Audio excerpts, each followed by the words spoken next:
Welcome to Coffee Break with Police Experts. I'm David Griffith, editor of Police Magazine.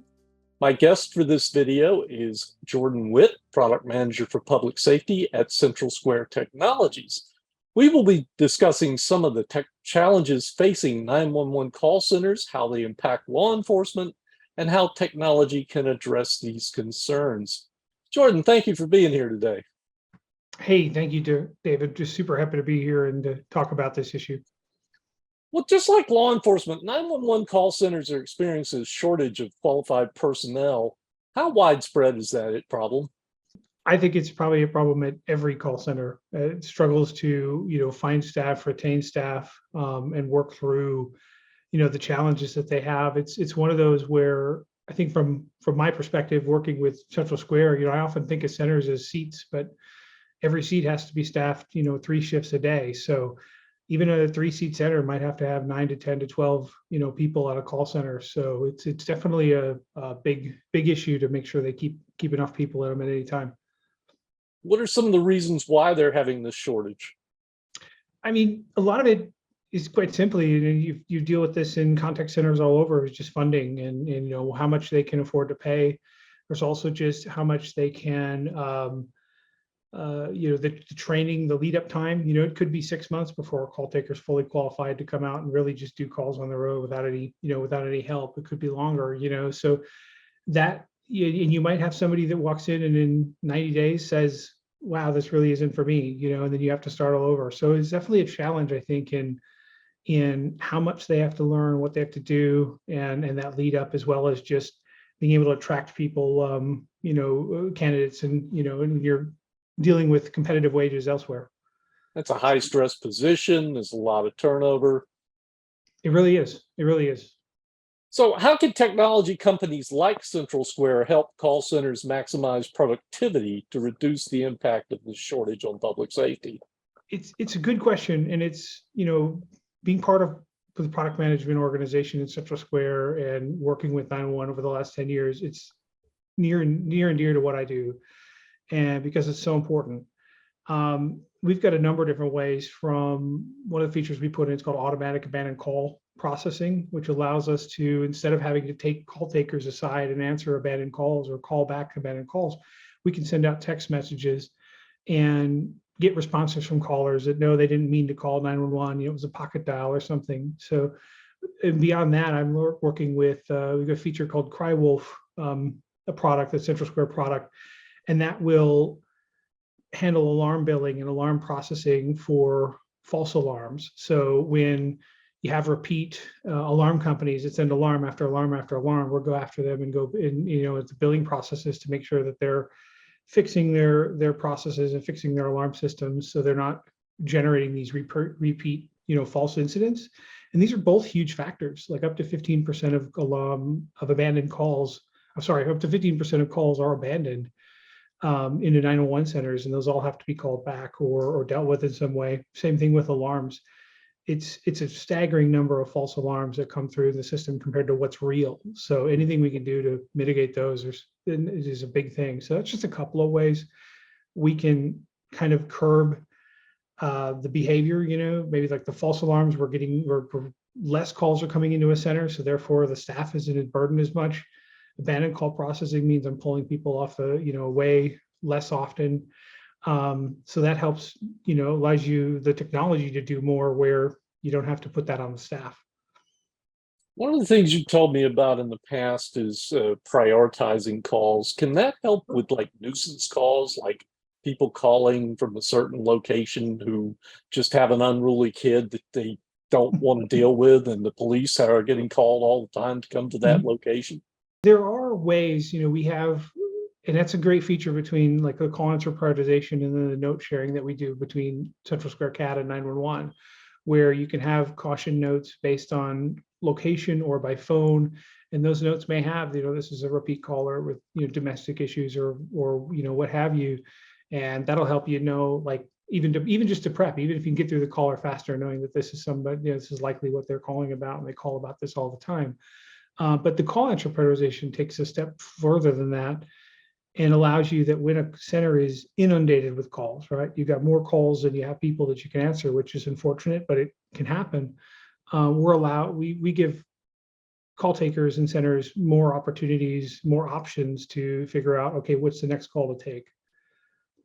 We can do that through, like I said, like through location notes, high priority caution notes, as well as geofenced areas, which allow us to look at like maybe where a high number of duplicate calls are coming in and which we should prioritize first.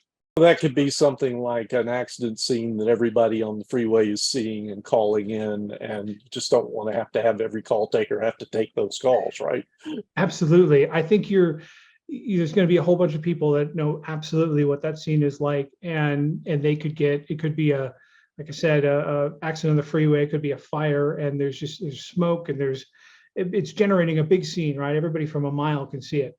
And 50 people will call 911 for one call, and this center is suddenly just inundated with more calls they can handle, but they're all coming from the same area. So, that's where call after prioritization looks at, hey, all these calls are coming from the same place. Does it make sense? What call makes sense to answer next if I have to pick one, so.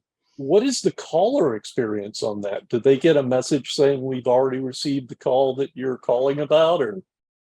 Well, the call experience, well, there's a queue at that point. So you can do things with messages. I've seen places that do it. It's messy. You'd like to avoid it if you could. But it's mostly about the point where you've got maybe 10 callers on staff, right? And you got 30 calls. You can't physically answer all those calls at once. So you've got a number of calls that are just waiting. And it's an unfortunate situation because of the staffing and because of where, there are in 911. So that's where prioritization features can help us figure out, okay, what call should be next? What could be a very serious issue we know nothing about versus this freeway accident that we've heard about 10 times, so. What's one of the things that law enforcement officers really need to know about call centers and how they work? That's a good question. I'm probably not as qualified as a call taker, right, that could answer that question, and I'm sure they would just love to tell it. But I think that the challenge is, and we're working with that, is just the level of awareness and the situational awareness that call takers have or don't have, I should say. They're getting the information from a caller, they're getting information from CAD and these other systems. But it's only as good as what they're seeing and what they're saying. So how do they make decisions? How do we prioritize what's going on? And of course, there's probably been a number of scenarios where the officer arrives on the scene and it's completely different from what they were expected to receive. So to segue into that is just thinking about the ways technology can help. And I know we're working on that right now with like video to 911, where we're able to get a better picture of what's going on in the scene from before the officers arrive, and really make sure that information is then shared with them, or maybe even the video, we're working on that as well to be shared with them. So I think that's the challenge, is just they only know what they know or what they've been given at the time, right? So I think it's a hard job for everyone involved, right, to know what they're stepping into. When the video is coming from the caller's phone or from surveillance video, or it's a good question, because there are ways to, I know we have different systems out there. We've got partnerships to do like surveillance camera videos. There's, real-time crime centers, which are, popping up as software and solutions that can do those kind of things. And it's really impressive, the stuff I've seen. But what we're focusing on in 911 and, and what I'm doing in product is just is that caller video. So we're the product that I work with is the actual 911 call taking. So we're able to get that video link over to a caller, have them start streaming video live from the scene. And it's a tremendous tool from, I think, a dispatch purpose, to give them a better perspective of what's going on. But it's also like very exciting, I think, from an investigative purpose, for law enforcement to be able to have that, knowing what was going on, before they arrive. So. Okay, that sounds very interesting. Mm-hmm. Is that available now, or is it a future development that you're working on? We're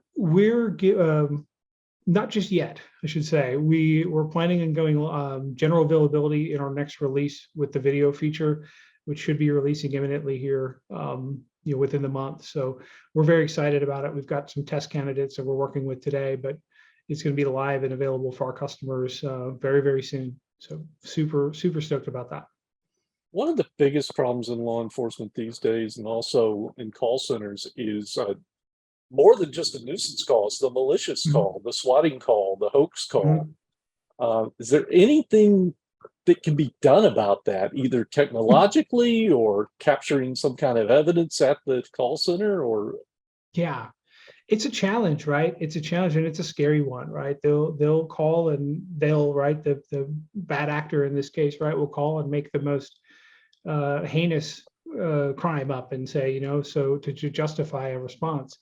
And it's and it's dangerous, right? We've seen situations where it's just not a great experience. So for the what we can do about it, right? What we can do with technology. I know that there's, without like divulging all the secrets, right? Like if I told you all the ways that we could detect and circumvent it, sure, then they find ways around them. But to be clear, I know that like the FCC and the telephone companies have been working really, really hard on something I looked at recently, which was called Shaken and Stirred, and that's actually an initiative. It's about actually trying to think about it myself because I'm not the telephone company, but the Shaken and Stir initiative was really about kind of a security around the origin of a call, to make sure that when a call comes in, that it's coming from where it says it's coming from, mm, and doing more to, and it's really more to prevent spam. But also, I mean, when you think about spam, it's also hoaxes and things like that, and people who are trying to obfuscate or hide where their call's coming from. So that was a method that they've been working on, I know, to prevent a lot of the spam calls, which I can say, if you've looked back 2 years ago compared to today, I've gotten a lot less on my phone. It got pretty bad at one point. So I think that same technology could be looked at and applied to, residential calls and regular calls as well, to make sure that, hey, is this call coming from the county or is it calling from a PSAP? And I hope I'm not getting somebody, suddenly AT&T or somebody is going to be like, why did you, come after me? But I think it's the same thing, making sure that we know that the caller is coming from where they say they are, and that it's within the county, it's within the area, and that is genuine. So there is ways it could be done behind the scenes for sure. well, as you know, spam calls are like the 21st century nuisance of all time. So, It absolutely is, and it's really exciting because in the prep for this, and you and I talking, I did a lot of looking at it, and I'm like, wow, they've been doing a ton.